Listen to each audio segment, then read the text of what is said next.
గోధుమలు కానీ కేంద్ర ప్రభుత్వమే డైరెక్ట్గా సేకరణ చేస్తుంది. సేకరణ బాధ్యత కేంద్రాన్ని. ఇక్కడ తెలంగాణ రాష్ట్రంలో 1,40 లక్షల మెట్రిక్ టన్నుల ధాన్యం పండితే వాళ్ళు కేవలం 53 లక్షల మెట్రిక్ టన్నులు మాత్రమే కేంద్రం మేము తీసుకుంటామంటున్నాం.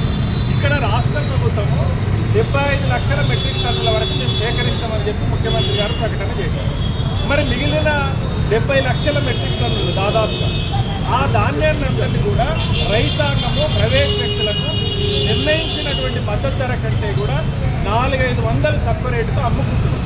ఇది నష్టపోతున్నారు. 6 కాలం కష్టపడుతున్నటువంటి రైతు పెట్టుబడి పెట్టేటప్పుడు ఇబ్బంది పడుతున్నాడు, లేదా చీడపీడల నుంచి కాపాడుకోవడానికి ఇబ్బంది పడుతున్నాడు, కరువు కాటకాలు వచ్చినప్పుడు ఇబ్బంది పడుతున్నాడు.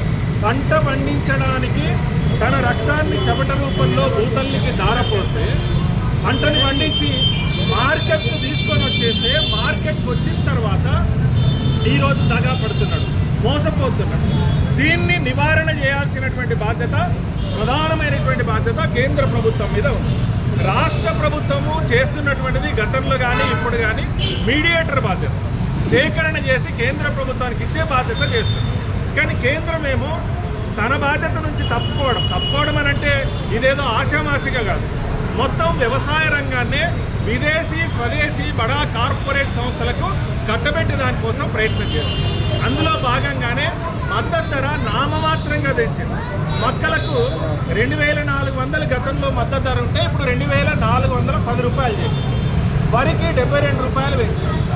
అంటే పెట్టుబడులు ఏమో పెరుగుతున్నాయి, డీజిల్ రేటు పెరిగింది, ఎరువుల రేటు పెరుగుతుంది, కేంద్రమేమో సబ్సిడీలు తగ్గించుకుంటూ వస్తూ ఉన్నది. ఈ పరిస్థితులలో పెట్టుబడులు పెరుగుతున్నాయి, రేట్ ఏమో రావట్లేదు. రైతుల ఆత్మహత్యల పరంపర ఈ 12 సంవత్సరాల కాలంలో ఏటా 10,000 మందికి తక్కువ కాకుండా రైతుల ఆత్మహత్యలు జరుగుతున్నాయి. ఇవి కొనసాగుతున్నాయి. ఈ నిర్ణయించినటువంటి మద్దతు ధరలు నామమాత్రంగా పెంచినటువంటి మద్దతు ధరలు ఈ దగా వల్ల రైతుల ఆత్మహత్యల పరంపర పెరిగే అవకాశం ఉంది. అందుకనే కేంద్ర ప్రభుత్వం నిర్ణయించిన మద్దతు ధరలని సవరణ చేసి వాటిని పెరిగిన ధరలకు అనుగుణంగా పెంచాలని డిమాండ్ చేస్తూ ఈ రోజు నుంచి 31వ తేదీ వరకు మొత్తం భారతదేశ వ్యాప్తంగా 500 సంఘాల భాగస్వామ్యంతో ఉన్నటువంటి సంయుక్త కిసాన్ మోర్చా ఆధ్వర్యంలో ఆందోళన కొనసాగుతుంది. తెలంగాణ రాష్ట్రంలో ఈరోజు హైదరాబాద్లో మా నిరసనని శాంతియుతంగా నిర్వహిస్తున్నాం. తెలంగాణ రాష్ట్ర వ్యాప్తంగా జిల్లా కేంద్రాలు, మండల కేంద్రాలు, గ్రామీణ ప్రాంతాల వరకు ఈ నిర్ణయించినటువంటి మద్దతు ధరల కాపీలని దగ్ధం చేస్తూ మేము నిరసన కొనసాగిస్తాం.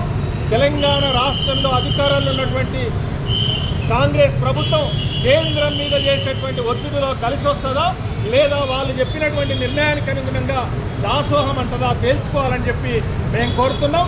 ప్రధానమైనటువంటి ప్రతిపక్షం అదే రకంగా విద్యావంతులు, మేధావులందరూ కూడా ఈ పోరాటంలో, దేశభక్తియుత పౌరులందరూ కూడా రైతాంగం చేసేటువంటి పోరాటంలో కలిసి రావాలని చెప్పి